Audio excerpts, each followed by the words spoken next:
Good morning, Senna. Happy New Year. Many happy returns. It's been a while. I hope you're well, Yes, Doc. you've abandoned me, Senna.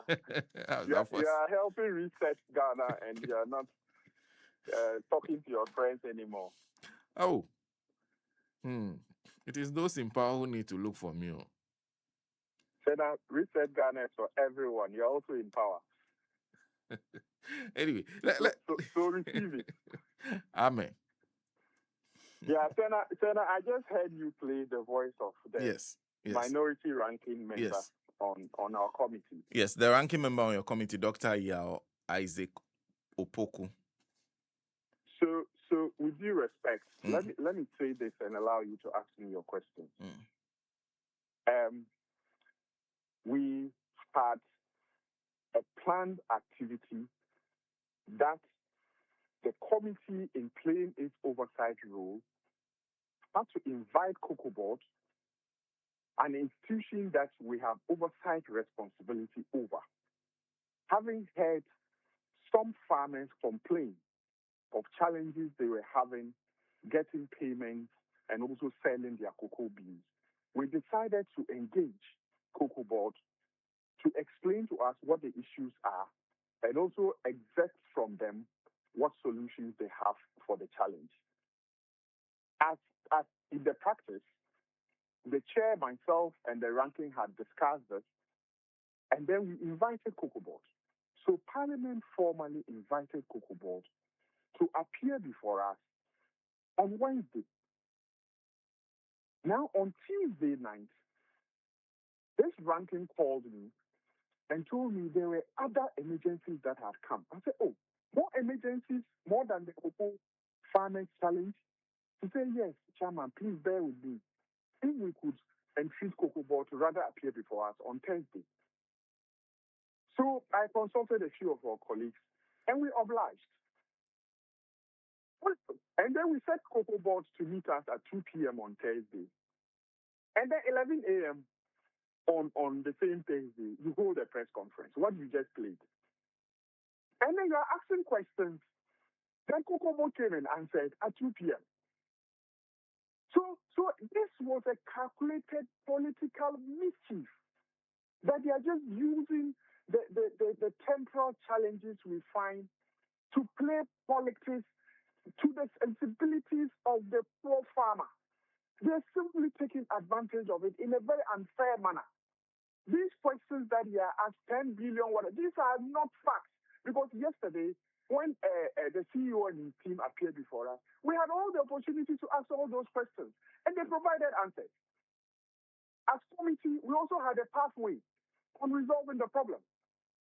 That if you had really waited to be educated and briefed, then you'll be more fair to Ghanaians as to how we, as a parliament, are helping Cocobod and the government to resolve the issues.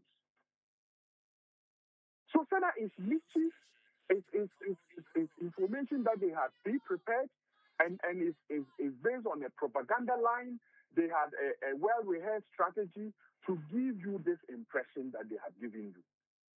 Now, when we met Cocobod, we understood the issues. I'll speak backwards. But more importantly, Senna, we were able to agree on a solution pathway with Cocobod. Okay. One, having understood the issues, the committee was of the firm belief that Cocobod has to immediately embark on an education program to inform and explain to the LDCs and the farmers and the Ghanaian public what the situation really is. There's a lot of misinformation and a lot of misconception. Two, we also agreed with Cocobod to work tightly with the Minister of Finance and its board, Cocobod Governing Council, its board, to consider setting a competitive new pricing offer for buying cocoa beans. Because this is so important because our neighboring countries, Cote d'Ivoire, Nigeria, are offering lower prices for the current cocoa beans. And so there's actually no incentive for cocoa beans to be smuggled to our neighboring countries. In fact, reverse smuggling is alleged to be happening. And that beans are actually being bought from these countries at cheaper prices, because the current price Ghana is offering is bigger, it's higher than what our counterparts are offering. So some businesses are actually buying cocoa from the neighboring countries and bringing them into the country, and then staging all this that happened yesterday at 11 a.m. by my minority group to be able to get them, to get government to start panicking. So one, government may give subsidies, government may give a blanket check, go and buy all of them. And then at the end of the day, you may realize that you are actually giving a subsidy or a blanket check to go and buy beans that don't belong to Ghanaians. So this is staged, and this is what the thinking behind this brouhaha is. We also recommended as a third measure to Cocobod to consider price deregulation as an immediate, in fact, as a short to medium term arrangement, so that at least going into the 26-27 buying season, Cocobod may consider rolling it out in that manner. The deregulation will allow it to operate in the terms of what is happening in the oil sector, and so on and so forth. So if the oil prices are going up, then the farmer gains, and so on and so forth. That way, there's also confidence for financing the process.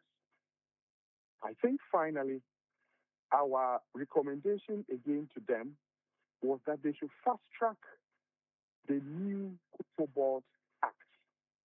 There's a draft bill in the offing, and we urge them to fast track the processes and bring it to Parliament. Once they bring it to Parliament, we'll be able to include all these lessons and experiences, and then enact legislation that can respond to solving these problems, so that at least we'll create a stable pricing mechanism. We'll also recommend a financing model that can ensure that there is stability and sustainability in our cocoa subsector. So in essence, Anna, this is what we agreed on yesterday. And let me start from the point of what the minority held this press conference before you met Cocobod? Yes, they held it at 11 a.m. and we met Cocobod at 2 p.m. Okay. So did they confront Cocobod with the issues they've raised? Yes, they confronted Cocobod. In fact, Cocobod, after listening to them, the minority, and by the way, only 2 of them attended the committee meeting anyway. There are 5 of them in my committee, and then 2 of them attended. The ranking and his deputy. Only 2 out of the 5? Only 2 out of the 5. Okay, but the man who addressed the press conference was there? He was there with his deputy. Okay. But to be fair, one of them, Honorable Ado Frimpong, former Deputy Agri Minister, he called me. He's recuperating, so he couldn't come to Parliament, and so he couldn't attend the meeting. But I didn't hear from the others. So only 2 of them came, and most of their questions were answered. They had few supplementary questions. The CEO and his team answered them.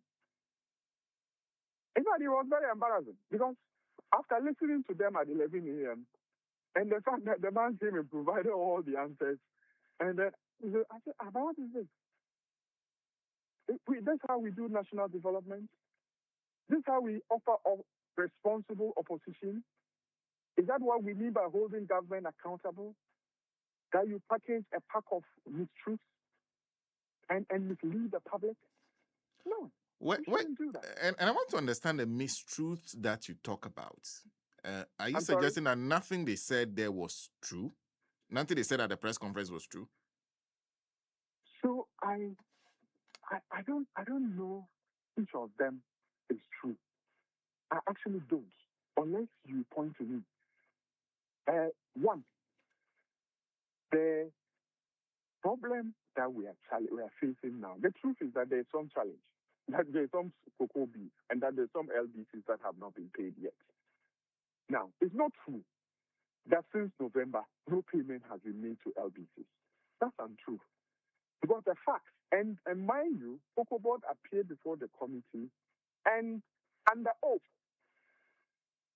So everything they said to us, to the extent possible, and as far as I'm concerned, is the truth and nothing but the truth. Because Randy Abe knows that he could be charged for perjury if he lied and misinformed the committee. He knows that.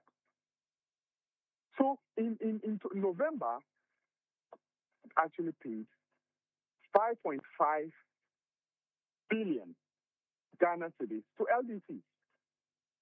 In December, Cocobod paid 6.4 billion Ghana cedis. In January 2026, Cocobod paid 5.3 billion Ghana cedis to LDCs. And this year, February, 5 days old, Cocobod has paid 602 million Ghana cedis to LDCs. It's an ongoing process. It depends on what you bring in and what you bring out. Cocobod has been making those payments. So if you say since November to now, they owe them 10 billion, that's not true. Make some payments. And this was disclosed at the committee level.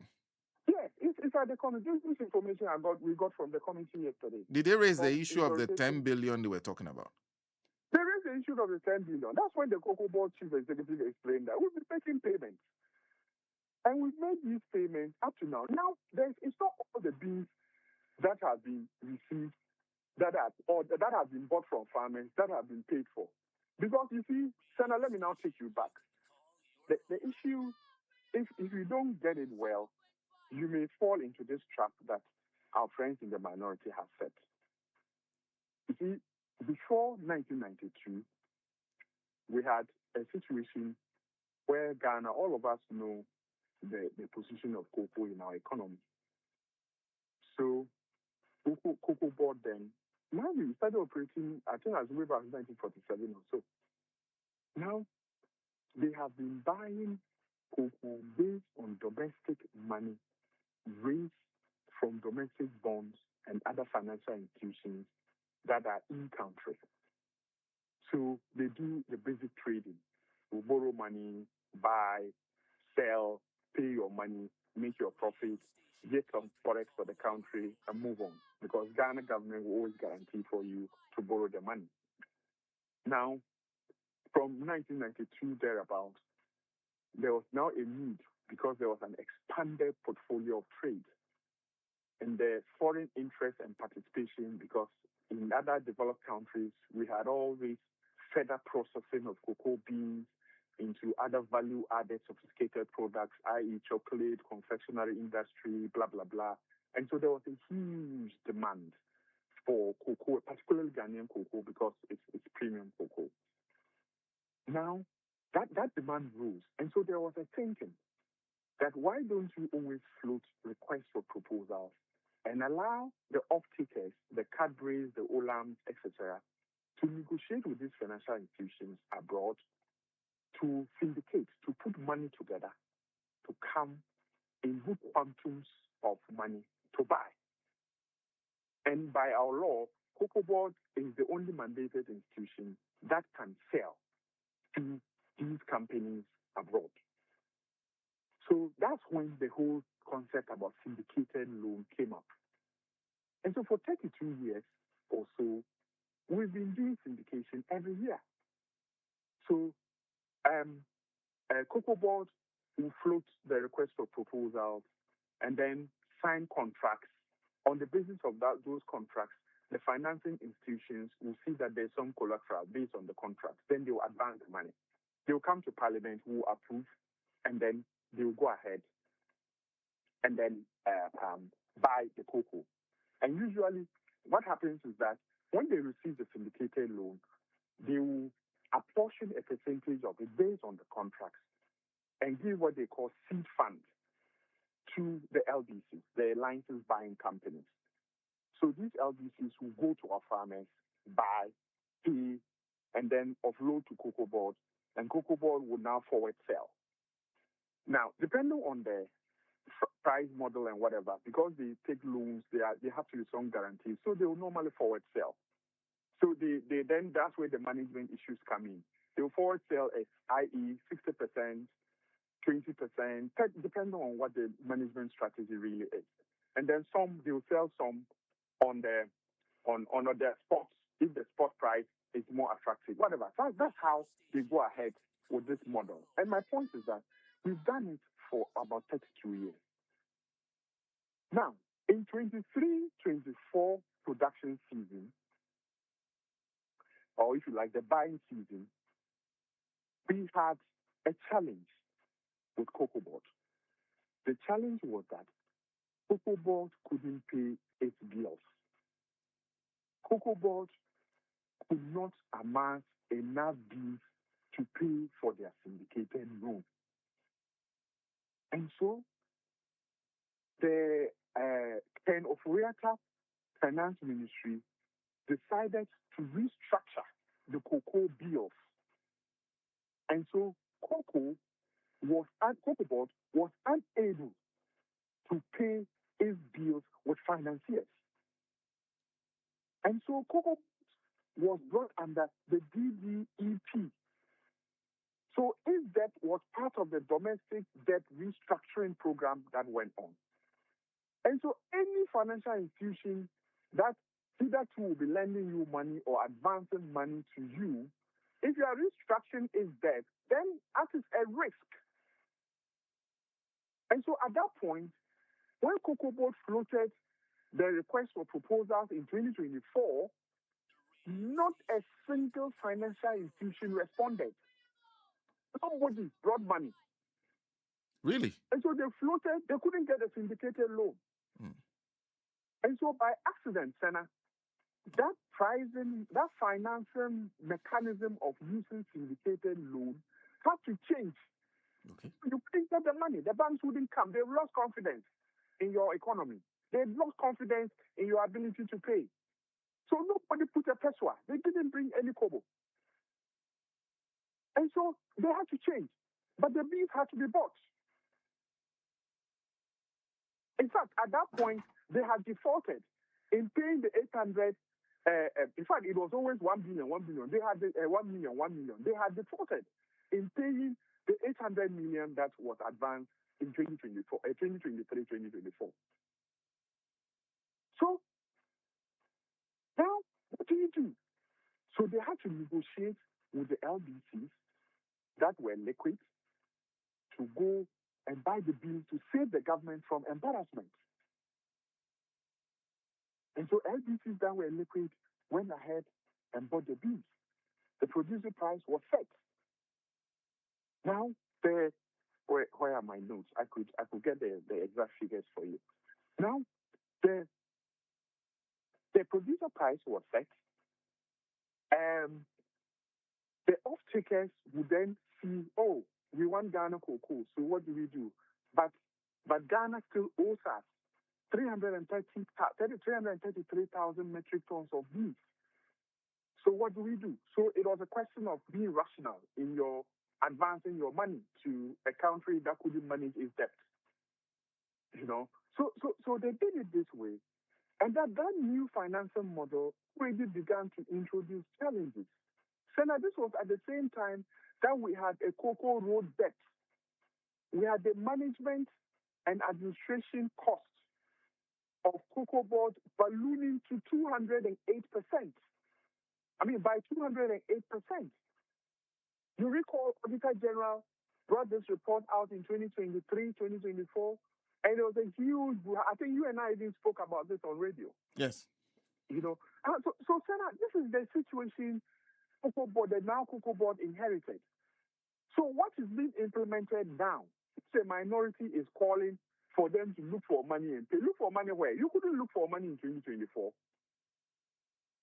for money where? You mismanaged a system that they couldn't raise a syndicated loan. You started this model that is being implemented. So we implemented the same model to now, because we were bequeathed let me not put myself in there. But because the Cocobod was equipped with that depth of 330,000 metric tons, which saw additional loans. Government of Ghana had given them an advance of $70 million. They had another 1.5 billion Ghana cedis. There were a lot of loans that they had to service. That was the kind of debt situation we found ourselves in. Cocoa rose to the debt of about 21 billion Ghana cedis. So under these really very excruciating conditions and environment, you still had the responsibility to buy cocoa beans. So what Cocobod did was that it tried to get these LDCs to continue to buy in 2024-25 production year. And in fact, in 2025-2026, that's last year, 2025-2026 buying year. So the LDC started buying, and then Cocobod, but this is at the time Cocobod had actually set the producer price at $6,800 per ton. Now, you recall last year, the spot price for cocoa had actually gone up to almost $10,000 per ton. And so, but you couldn't take advantage of that fully because the cocoa beans you were producing, we had produced 530,000 metric tons for 2024. We had to offload some of them into the rollover debt of 333,000 metric tons of cocoa beans that we owed. And these were agreed on at a price of $2,600 per ton. When on the market, if you had not gone into that debt, that cocoa beans was actually available to you to be able to sell at $10,000 per ton. But you had to pay your debt with these cocoa beans at a value of $2,600. So there were under recoveries, if you like. And these under recoveries came as a result of the debt that the last regime couldn't pay.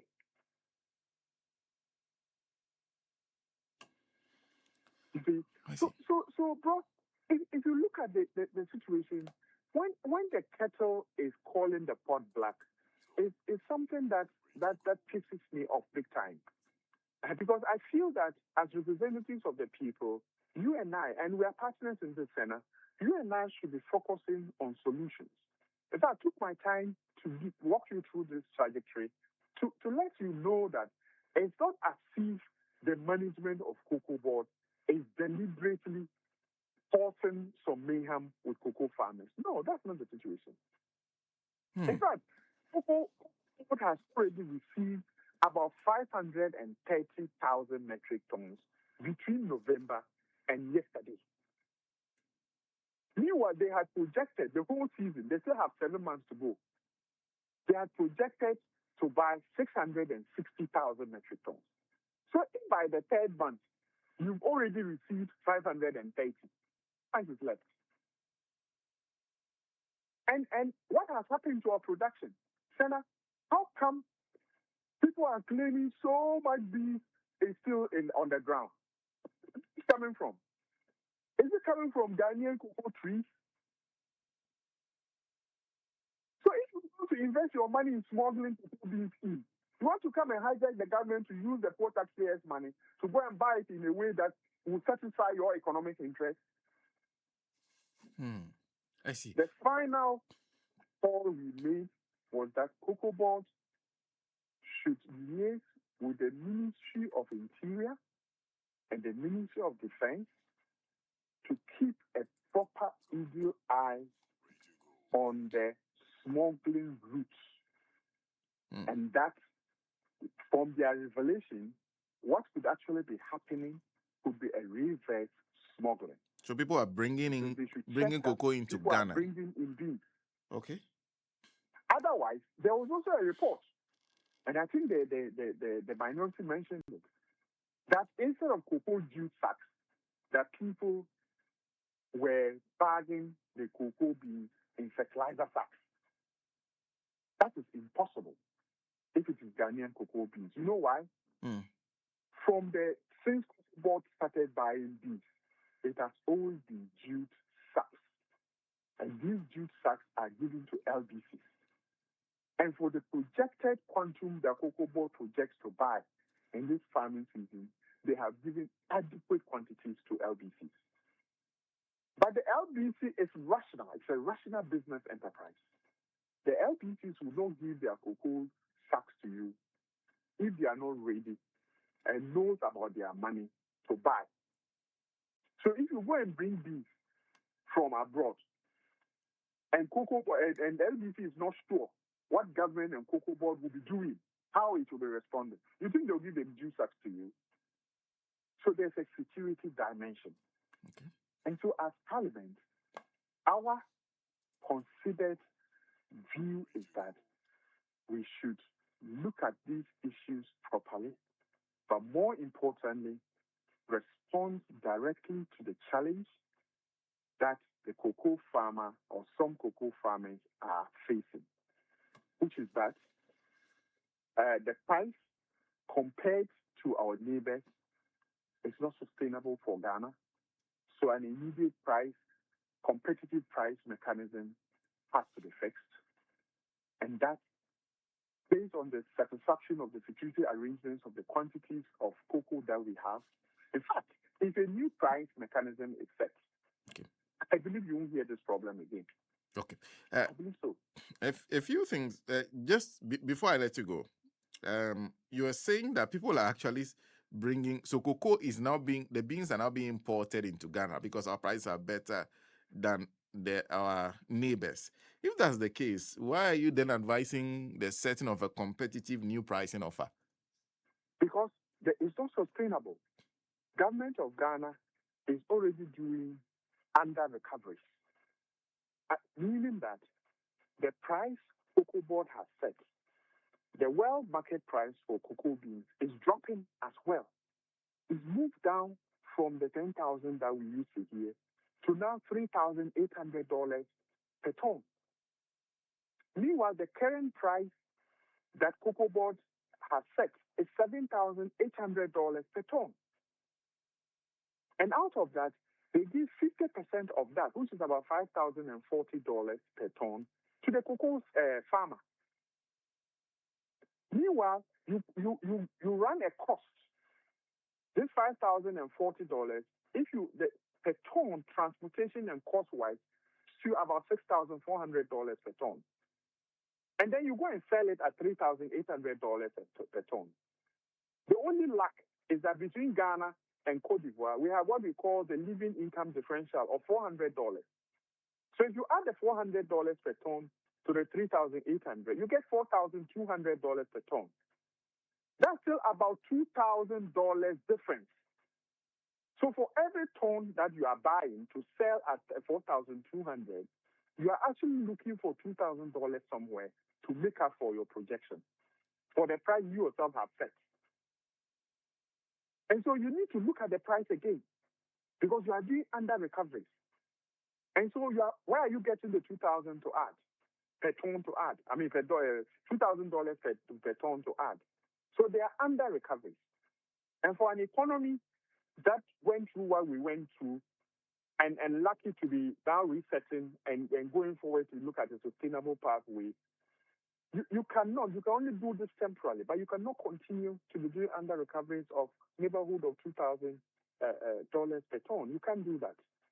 Mm. So that's why we call for a new competitive pricing mechanism to be set. Mm. And I feel that fixed pricing mechanism also is a problem. And I think they should look at it. It should be flexible, respond to market forces. And so if it's fixed and we have to wait for another buying season to fix another one, you see, we've experienced midway. This is what we've experienced. Okay. Is that why you're asking for price deregulation? Survive the next 8 months under this economy with that kind of under recovery. You can't. Mm.